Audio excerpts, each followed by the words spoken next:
Bapak ahli, suatu perseroan terbatas memproduksi suatu barang dan barang yang diproduksi tersebut dijual dan dikonsumsi.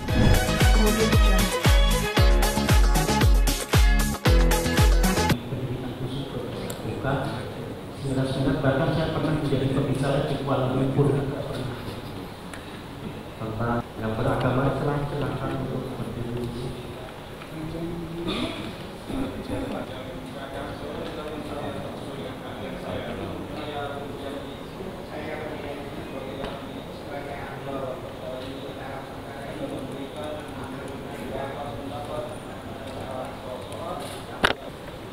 Baik, terima kasih yang mulia.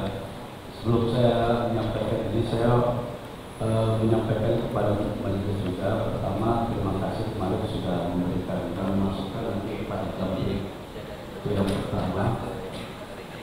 Ya, jadi memang informasi yang kepada kami itu satu minggu itu Selasa dan Jumat karena berkaitan dengan bulan syaratnya. Yang kedua, untuk ahli yang kami mau periksa pertama itu adalah ahli perdata. Terima kasih. Ahli perdata Bapak Subani ya. Untuk yang kedua, Bapak yang kedua di luar itu ya Pak ya. Formil atau material? Material ya. Karena saudara sudah menyatakan tentang itu dan saudara mengerti, saudara harus menolaknya untuk menjawab ya. Jangan ditanyakan. Kalau nggak ditanya nggak usah dijawab. Artinya itu nggak penting ya. Kalau pertanyaan sudah ditanyakan kok ditanyakan. Asas hukum itu tidak akan kita ketemukan di dalam peraturan perundang-undangan. Semua norma-norma hukum dalam suatu undang-undang atau bisa juga pokok-pokok pikiran hukum tertentu.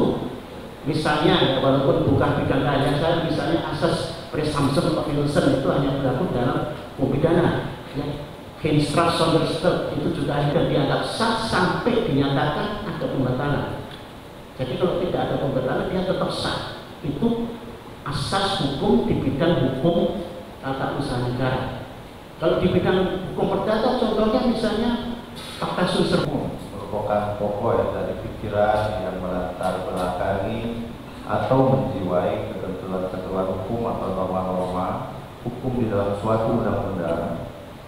Apakah hal ini berarti bahwa asas hukum berada di tingkatan yang lebih tinggi daripada hukum positif, dan apakah suatu perjanjian harus sesuai dan berlandaskan atas asas konsensualisme yang tercermin dalam pasal 1320 angka ke-1 KUH Perdata yang dikenal dalam hukum perjanjian. Mohon ahli jelaskan. Ya. Dalam hukum perjanjian tadi sudah dijelaskan, saya tanyakan kepada ahli adalah terkait asas konsensualisme di dalam hukum perjanjian itu seperti apa? Mohon ahli jelaskan. Asas konsensualisme seharusnya itu tidak masuk dalam pasal-pasal undang-undang, tapi prakteknya sering kadang-kadang itu asas hukum itu masuk dalam suatu norma-norma hukum. Contohnya itu tadi asas bunuh diri itu undang-undang sini baik pihak kehidupan itu kan masuk dalam pasal 1 ayat 1 Pak. Harusnya tidak masuk, gitu. Tapi sering masuk. Kehendak, will theory. Jadi sebenarnya yang dikatakan sepakat itu kalau sesuai dengan kehendak salah satu pihak. Nah, ini teori ini dikesampingkan dari dipakai. Yang biasanya dipakai itu dua teori lagi, yaitu teori pernyataan verklarings teori. Terus yang satu lagi adalah teori kepercayaan. Ini hakim boleh pilih salah satu. Ya. Nah, yang tadi dikatakan teori kepercayaan, teori pernyataan, verklarings teori itu. Konsensus secara yuridis sah dan memenuhi syarat yang ditentukan di dalam pasal 1320 ke-1 KUH Perdata jika kesepakatan konsensus tersebut melalui WhatsApp. Mohon lisan saja itu sudah sah. Ya, WhatsApp kan ada tulisan-tulisan dan bahkan itu masih bisa seminggu lagi, sebulan lagi masih bisa kelihatan ya. Tapi kalau tulisan misalnya bayar maka apalagi ini ada kopinya. Coba kamu buka lagi akun tidak, masih bisa. Perjanjian secara formil. Menteri itu urusannya hanya untuk bayar pajak. Jadi misalnya kita ngajukan alat bukti belum ada materinya, ditolak oleh majelis, ini belum bayar pajak. Materinya bawa ke kantor pos, di kantor pos nanti dicek. Suatu kesepakatan atau konsensus itu cacat hukum. Mohon saudara ahli dapat menjelaskan secara detail. Hukum kan bukan sesuatu yang statis. Hukum itu selalu mengikuti perkembangan Selanjutnya mengenai cacat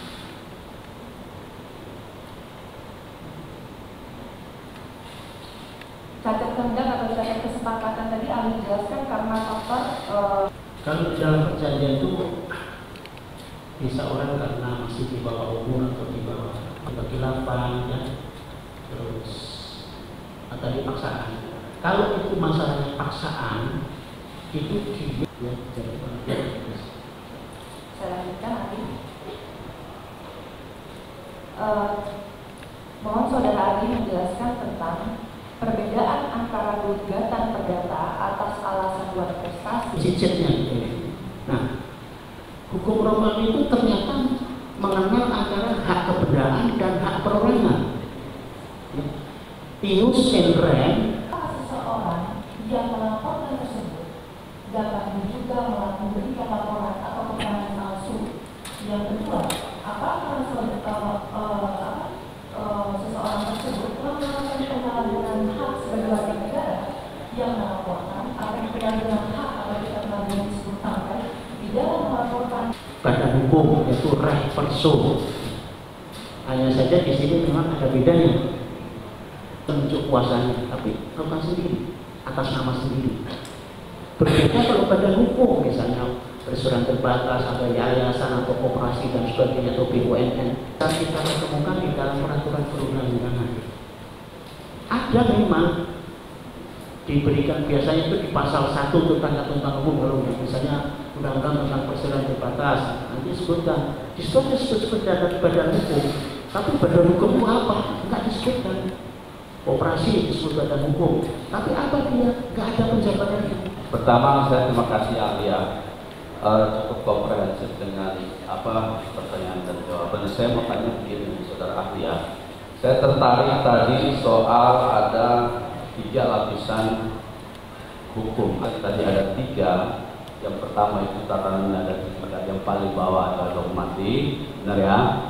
Yang kedua ada di tingkat tatanan teori hukum, dan yang terakhir adalah di filsafat hukum. Gitu ya, ya. Oke, saya mau berbicara soal filsafat hukum karena tadi saudara ahli itu menjelaskan ada sebuah kepantasan di dalam hukum itu. Betul begitu ya? Oke, sekarang begini, soal kepantasan ya. Saya ilustrasikan sebuah di situ antara sebut saja namanya Reza ya. Reza ini berkomunikasi ya dalam chat WhatsApp gitu ya. Nah, dalam percakapan itu kemudian saya simpulkan langsung kepada intinya adalah terjadi adanya pembayaran uang. Pembayaran uang itu diawali dengan adanya negosiasi dan lain sebagainya. Pertanyaan saya yang pertama kepada ahli, apakah dalam dogmatik hukum perdata kepantasan itu, percakapan itu bagian dari asas konsensualitas yang dimaksud dalam filsafat hukum yang Anda jelaskan tadi? Mohon Anda jelaskan. Jadi begini ya, tadi Anda menjelaskan itu pantas atau tidak pantas sebuah kesepakatan itu dinyatakan dalam chat aplikasi WhatsApp. Nah, ya, terus dibalas sama Mail, salam kenal balik Mail, dok. Itu lanjutan yang tadi. Kalau sebutan lanjutan yang tadi itu ada percakapan sebelumnya, mereka lewat telepon, gitu ya. Nah, terus kemudian dia sampaikan lagi, iya dok, artinya dalam percakapan itu dia meminta waktu untuk ketemu dengan kita nih. Terus sama Mail sampaikan akan saya cek dulu jadwalnya Kak Niki, oke? Dan seterusnya terkait dengan niatnya dia untuk mau ketemu itu ada apa? Kan disampaikan bahwa ada silaturahmi dan seterusnya, gitu ya. Nah, setelah silaturahmi dan seterusnya itu kemudian terjadilah percakapan, ada pembicaraan soal bagaimana melakukan pembayaran. Ada harga disebutkan. Si Mail minta disebutkan, Mail harganya berapa? Kemudian disebutkan dengan beberapa kali dipaksa untuk minta disebutkan, ya. Kemudian disebutkanlah angka. Mohon izin yang mulia, kami keberatan yang mulia. Yang keberatan kemarin ada ilustrasinya begini juga kali Anda. Saudara, kalau mengerti, saudara mengerti. Anda kemarin ilustrasikan. Saudara melalui majelis hakim, kalau saudara mengerti, mengenai hukum acara melalui majelis hakim. Lah iya, saya kan berantem juga kalau. Saya keberatan kepada mulia. Silahkan disampaikan pertanyaan, dan ahli seperti saya ingatkan tadi tetap konsisten ya, bahwa saudara hanya akan memberikan pendapat tentang keahlian saudara.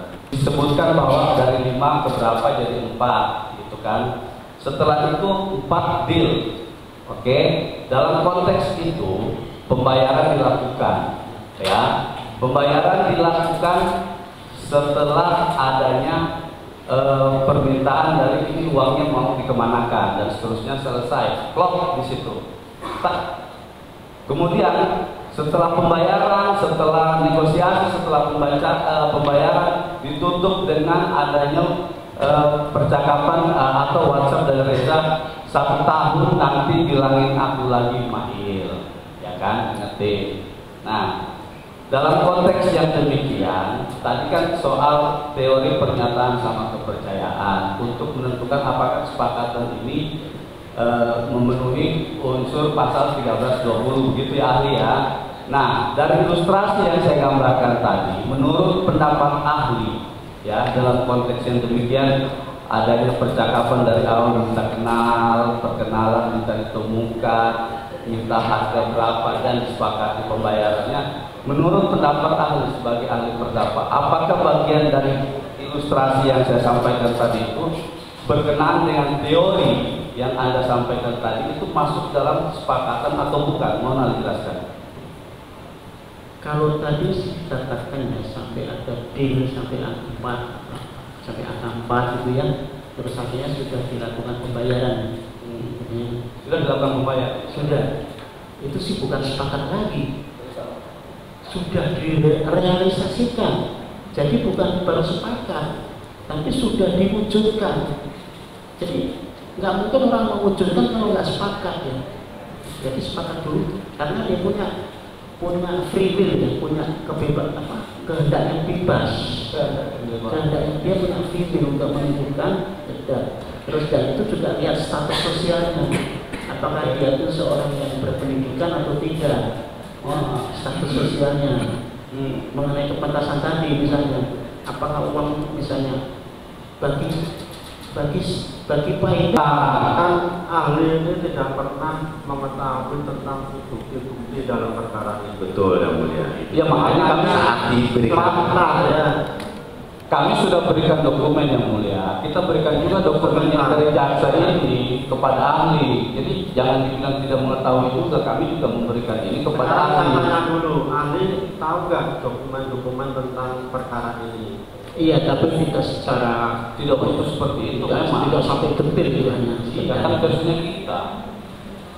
Makanya silahkan itu percakapan saudara simpulkan, saudara sampaikan ke ahli, kan begitu. Tadi saya mau sampaikan itu keburu keberatan yang mulia, gitu. Tadi saya mau sampaikan jaksanya keburu keberatan. Ya, boleh didengarkan yang mulia mulai keberatan. sudah tadi dibilang sama hakim tidak usah didengarkan, simpulkan saja. Ya yang mulia, mohon izin bahwa memang kalau memang itu mau diilustrasikan, boleh silakan saja diilustrasikan. Bukan itu karena kalau ada pihak lain Tapi itu hak dari kalau nggak mau diilustrasikan ini kita putar fair ini persidangan fair. Walaupun tidak mengerti hukum acara. Kalau tidak mengerti itu saya lebih paham dari Anda. Ada waktu ini kita Saya lebih paham dari Anda hukum acara ini. Tidak usah bilang kami tidak paham, saudara. Sebentar ya. Iya. Sebentar. Majelis sudah memutuskan tidak usah diputar, disimpulkan saja. Kan begitu. Anda membalas keberatan heran saya. Sudah cukup semua penuntut umum, penasihat hukum. Kalau belum silahkan dilanjutkan. Kan begitu ya. Masanya sudah bicara, disuruh diam dulu, masih terocos terus. Enggak, soalnya dia bilang kita nggak paham hukum acara ya, nggak apa-apa. Kalau satu berhenti kan satunya juga kita ingatkan. Ya sama suruh berhenti juga yang mau diangkat terus. Kalau masih mau diteruskan silahkan teruskan. Kan begitu ya. Majelis itu sudah mengingatkan. Diam semua dulu kan begitu.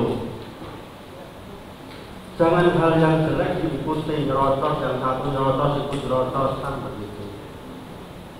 Kan begitu loh. Jadi kita ingatkan kan, ahli ini datang ke sini kan mau kita minta pendapat. Pendapat tentang suatu perbuatan yang sudah terjadi. Dalam hal ini tentunya penuntut umum maupun penasihat hukum akan menyampaikan versinya masing-masing kan begitu. Ahli memberikan pendapat tentang apa yang disampaikan oleh para pihak ya. Pendapat apa kira-kira teorinya kan begitu. Ahli dalam hal ini tidak dalam rangka untuk membenarkan atau menyalahkan terdakwa. Kamilah yang akan menyalahkan atau membenarkan kan begitu. Silahkan berikan teori tentunya sesuai dengan keahlian saudara. Kalau itu yang disampaikan di luar keahlian saudara, silahkan saudara tolak. Ya, kita ingatkan juga yang sudah ditanya tidak usah dijawab lagi. Menurut Bapak ahli, apakah ada perbedaan yang mendasar antara subjek hukum berupa individu naturid person dan subjek hukum berupa badan hukum reg person? Ada. Kalau subjek hukum ditanya ahli ya, kalau sudah ditanya lagi mohon untuk tidak dijawab ya. Oh iya, tadi sudah ditanya. Nanti sudah ditanya di sana tadi saya ingat. Maaf yang mulia. Ya, lanjut. Bapak ahli, suatu perseroan terbatas memproduksi suatu barang dan barang yang diproduksi tersebut dijual dan dikonsumsi oleh masyarakat. Kemudian ada salah satu konsumen, ada yang memberikan komentar negatif terhadap barang tersebut. Pertanyaannya dari saya, siapa yang berhak menggugat secara perdata ke pengadilan terhadap konsumen yang memberikan komentar negatif terhadap barang tersebut? 1. Pemegang saham mayoritas atau direksi perseroan terbatas tersebut. Tolong dijawab yang mulia. Iya. Badan hukum itu adalah merupakan persona standing individu. Jadi dia merupakan badan hukum mandiri yang terpisah dari para pemegang sahamnya, juga terpisah dari para pengurusnya. Itu bukan perubahan pribadi. Bentar. Ya. Kita ingatkan tolong ya, yang punya HP peduli atau siapa silahkan keluar ya. Ini udah berkali-kali saat dilakukan. Tolong ya. Petugas sampai. Oh, dari petugas. Silakan diteruskan. Sudah yang mulia, terima kasih banyak Bapak ahli, terima kasih banyak. Silakan dari penasihat dari penuntut umum untuk mengajukan pertanyaan. Ini banyak dari tahun 1320 itu ada sepakat cakap suatu hal tertentu dan sebab yang halal. Gradasi yang dikatakan sepakat di dalam 1320 seperti apa sih saudara? Tadi sudah saya jawab sepakat itu. Jadi sepakat itu akan cacat. Jadi kita ingatkan lagi kepada nggak usah ragu-ragu. Ya. Kalau memang sudah ditanyakan cukup. Nggak usah ragu-ragu ya. Untuk saudara ini jadi urutan pertama.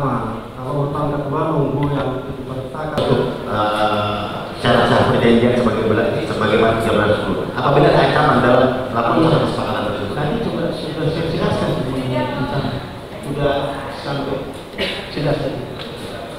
Jadi tolak yang lain. Saudara tadi menjelaskan mengenai pasal 1321 ada dua, ada paksaan.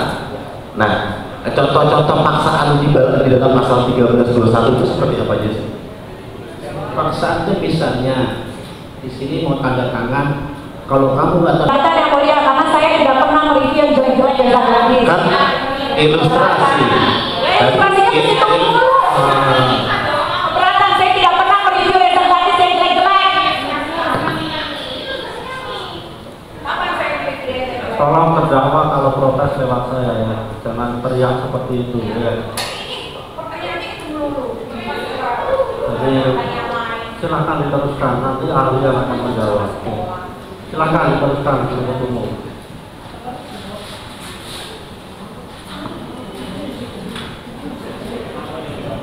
Bisa kita ingatkan terdakwa gantian ya. Saudara mendatangnya gantian penuntut umum ya. Silakan penuntut umum. Kami teruskan sesuai dengan instruksi yang kami punya yang boleh.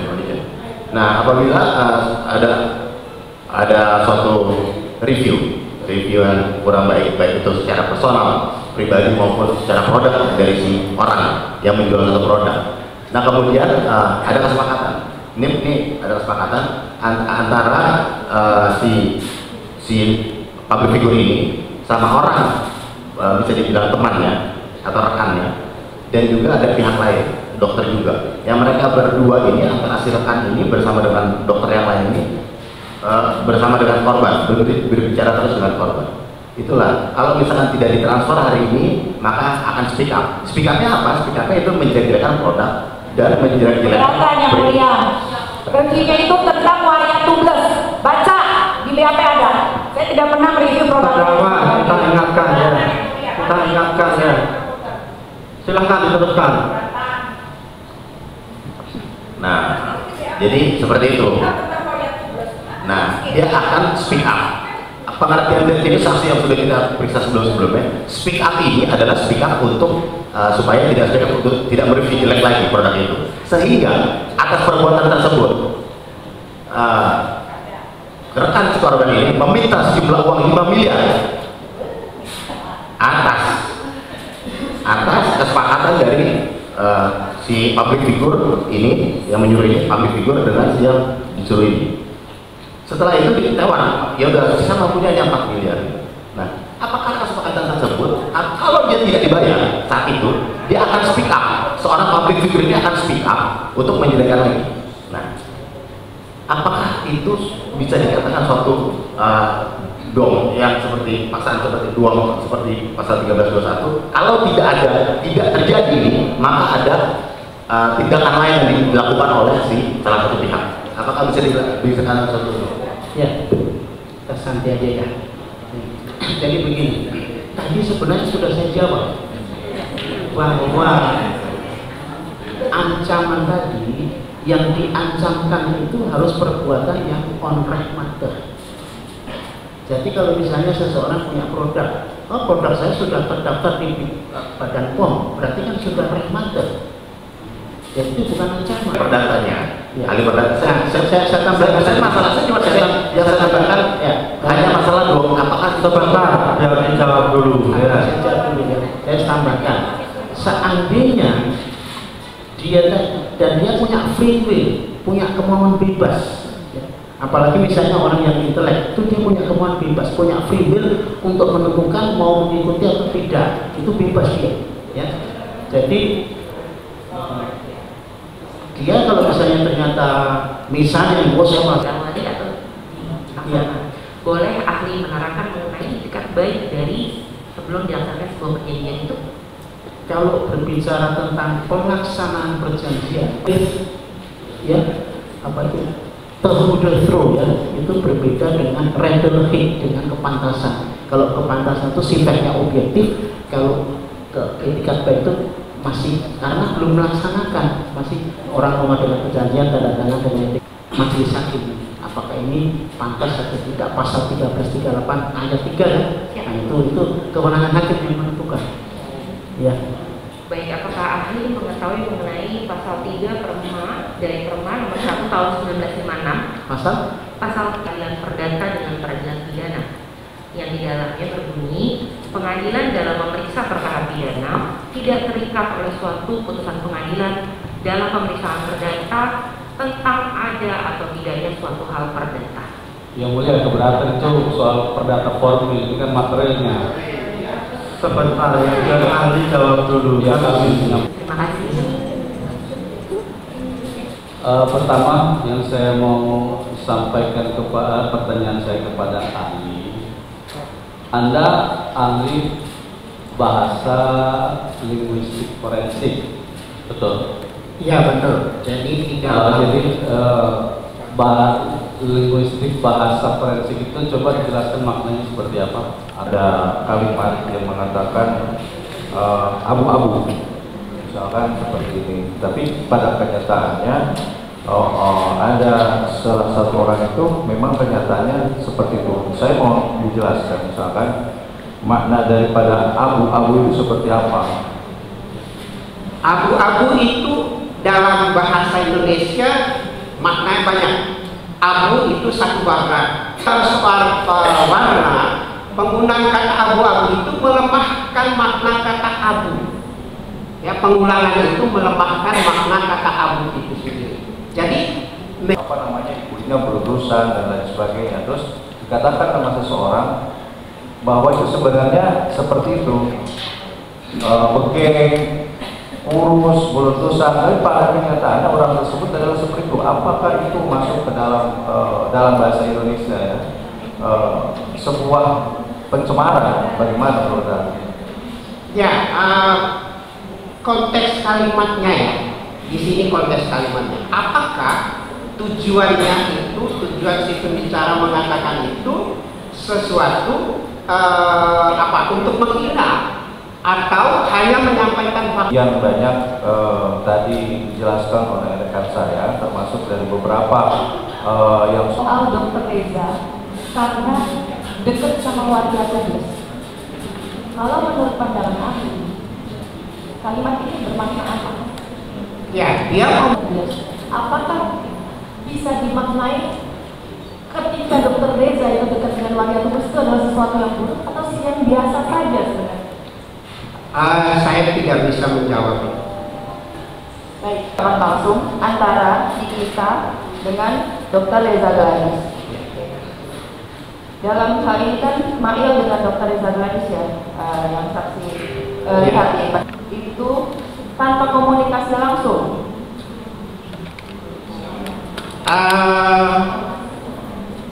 Dalam konteks tertentu mungkin bisa. Bisa dijelaskan?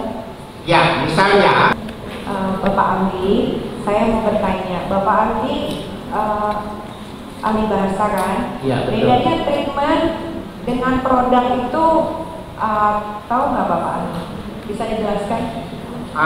produk itu barangnya, treatment itu kegiatannya atau pelaksanaannya.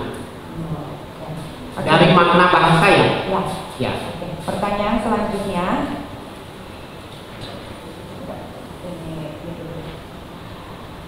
Apa yang dimaksud dengan pengancaman dan pemerasan secara bahasa? Ya, tadi sudah saya jelaskan, mengancam itu sesuatu yang berkaitan dengan nyawa seseorang. Misalnya yang paling ekstrim, saya akan membunuh kamu, saya akan menunggu kamu. Nah, sebagai ahli, maaf yang mulia, saya tambahkan sedikit catatan. Saya pernah beberapa kali menjadi ahli di pihak kepolisian, sampai di tahap kepolisian, penyidikan dan penyelidikan, itu yang berkaitan dengan pengancaman itu, ya. Dan saya tahu persis. Nah, kata-kata yang dalam konteks pengancaman itu ada yang ekstrim dan memang ada yang sama seperti itu.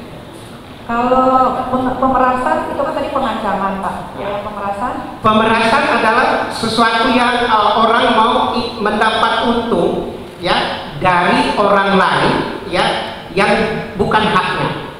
Jadi orang misalnya si A memeras si B, dia memaksa si B untuk memberi sesuatu kepada si A.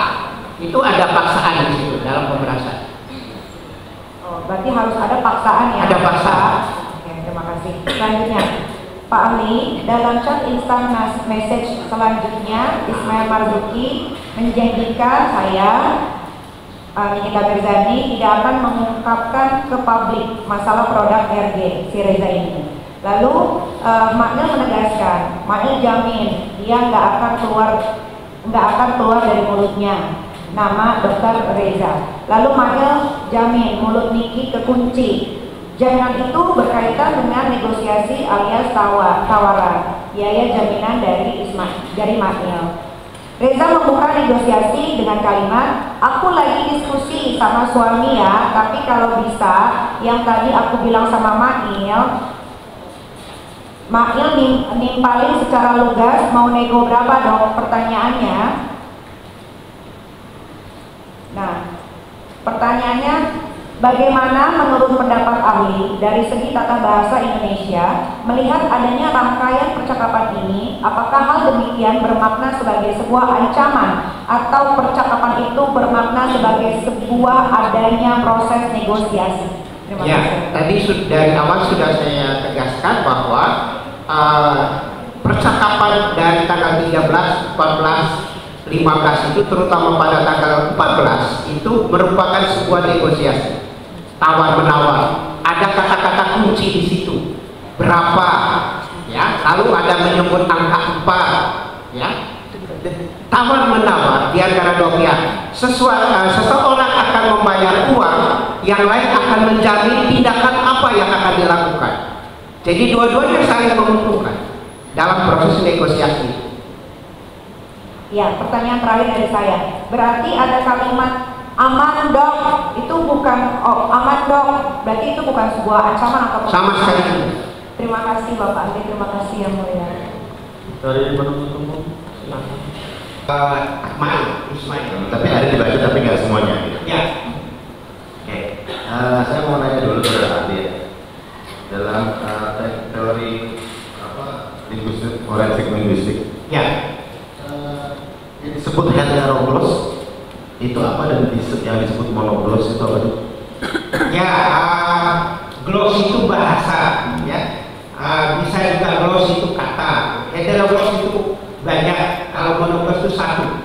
Ya, satu misalnya semua bahasa Indonesia kayak gitu. Kalau heteroglos atau penghinaan. Betul. Kalau itu dikatakan langsung antara satu dengan yang lain, menyebutkan nama. Ya, ada dua hal di situ. Saudara Ya. tadi ya. Oke. Setelah ada beberapa kata-kata seperti itu, ya terus saya mungkin untuk membersihkan waktu saya tidak akan membacakan semuanya. Terus kemudian ada juga, Tolong terdakwa ya. Hak saudara tanya sudah ya. ini Orang monolog satu-satunya. Jadi disampaikan di mass media yang semua orang bisa mendengar dan melihat. Tadi saudara sudah menjawab itu monolog. Iya. Silakan, apakah ada komentari atau tidak di situ, silakan. Ini dalam keadaan live TikTok. Saya nggak tahu saudara main TikTok sama saya pun juga bukan pemain. Tapi maksudnya setelah saya pelajari bahwa itu bisa pembicaraan dua arah. Karena komen itu bukan komen diam, tapi Ini opini jaksa. bukan opini jaksa. Itu setelah kami pelajari, ini fakta. Ini fakta. Dari segi bahasa itu monolog. Jadi biar saya yang tanya ya, saya teruskan. Tadi sudah ditanyakan oleh penuntut umum bahwa ada seseorang menyampaikan sesuatu di media massa, Ya. medsos, dan medsos itu bisa dilihat oleh semua orang. Ya. Tanya jawab, karena terjadi di medsos, saudara bilang itu tetap monolog. Bukan monolog. Ya, itu sama dengan status. Kalau saya sering menggunakan WhatsApp, status saya itu monolog. Jadi dari saya saja. Dia dalam Janganlah, aku tanya baik-baik aja. Kalau misalkan pengen ini biar buat kita tidak speak up, kata Ismail. Ya santai-santai, makanya sebenarnya ngomongnya juga gak enakan, tapi tapi tetaplah kan kayak manusia. Manusia kan kalau misalnya mau ditutup mulutnya pakai apa ya, pakai uang gitu aja sebenarnya. Nah ini menurut saudara bagaimana kata-kata seperti ini?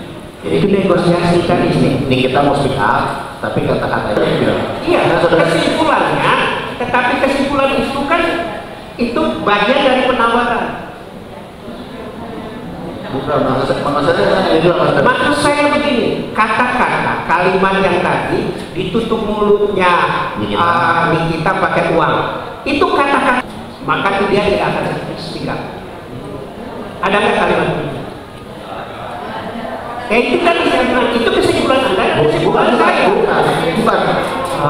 Yang ada itu ditutup dengan uang, itu kalimatnya. Ya mulai ini soal kalimat, narasi, diksi. Ada. Makna ini ada. Saya jelaskan. Ini ada. Saya jelas sebentar. Ya, coba jelaskan. Dokter Rita, pengen apa nih kita tidak speak up? Bisa aja dok. Nanti jadi mau ditutup mulutnya pakai apa? Pakai uang. Itu aja sebenarnya. Soalnya kalau misalnya dia udah speak up terus dok. Jadi intinya Lain dengan kesimpulan ini kita yang mulia saya tidak mau mencoba. Coba penuntut umum diulangi. Ada kata-kata apa? Biar nanti ahli memberikan pendapat. Apa makna kata itu sesuai dengan bahasa forensiknya? Bukan kesimpulan, coba ulangi. Itu aja sebenarnya. Dokter Reza pengen apa? Pengen dia tidak speak up. Bisa aja dok, tapi nanti tinggal ini kasih makanan itu istilahnya kan gitu. Nanti kita dikatakan makanan itu aja. Soalnya kalau misalkan dia udah speak up terus dok. Gitu. Jadi intinya untuk tidak speak up dikasih makanan. Ini kan itu simpulan. Oke. Nah, Anda berkali-kali tidak bisa membedakan simpulan dengan kata-kata yang ada. maksudnya gini. Coba penuntut umum ya. Dibaca terus menerus sampai selesai. Jangan disela dengan kata-kata saudara sendiri. Coba sekali lagi. Soalnya kalau dia udah speak up ya. Ada giliran saudara sudah kita berikan, ya. Tolong dihargai pihak yang lain. Kalau pihak saudara bertanya juga seperti ini kan pengen biar buat dikit, pengen biar buat dikit. Dokter Reza pengen apa nih kita tidak speak up, bisa aja dok, tapi nanti tinggal ini kasih aja makanan gitu istilahnya. Soalnya kalau misalkan dia udah speak up terus dok. Jadi nanti ya ada kata-kata seperti itu ya. Menurut saudara secara linguistik forensiknya apa maknanya? Ya, itu pernyataan penawaran. Jadi tadi dalam konteks dua orang bernegosiasi. Negosiasinya kalau mau supaya tidak speak up, maka negosiasinya adalah uang. Ini bisnis, kepentingan bisnis. Ini maknanya negosiasi. Nah, itu kan berarti hancur kredibilitasnya Reza gue jamin. Sebagai dokter gue jamin. Nah itu perkataan yang di forward dari terdakwa Nikita Mirzani ke Ismail Marzuki yang selanjutnya dikirimkan kepada Reza Gladys. menurut saudara Seseorang itu adalah yang disebut dok itu. Dokter Reza itu. Mohon izin yang benar. Boleh kamu teruskan? Sebentar, kita jawab dulu. Sudah selesai belum? Ya. Saya mau menjelaskan. Jadi ini proses negosiasi antara satu orang dengan orang lain. Tanya jawab sampai selesai, tanya jawab sampai selesai. Ya yang mulia. Jadi saudara menjelaskan bahwa berarti kalau menurut saudara itu adalah negosiasi. Betul. Nah, ya kan untuk speak up gitu. Ya. Terus dikaitkan, kan saudara tadi sudah mengatakan Luas maknanya, yaitu yang berkaitan dengan dia akan terus melawan, ya tidak berada di pihak dia. Tidak berada di pihak dia. Ya, Baik. betul. Kemudian ada lagi percakapan. Aku kan mau duitnya aja. Duit tutup mulut. Ya. Baik. Saya akan membacakan sebuah percakapan. Di sini terdakwa Nikita mengatakan ajarin Mahril dirinya BEMS. Kemudian pembicaraan ini antara Terima kasih ahli atas pendapatnya, boleh meninggalkan ruang sidang. Yang mulia, izin. Jadi yang mulia, satu saja untuk mempertegas. Kalau nanti tanya, jaksa tanya nggak selesai-selesai, itu udah jam 2 ya. Yang mempertegas yang mulia. Ya, yang mulia, saya mau memberikan paper saya supaya pernyataan-pernyataan saya tadi itu. Silakan untuk terdakwa duduk.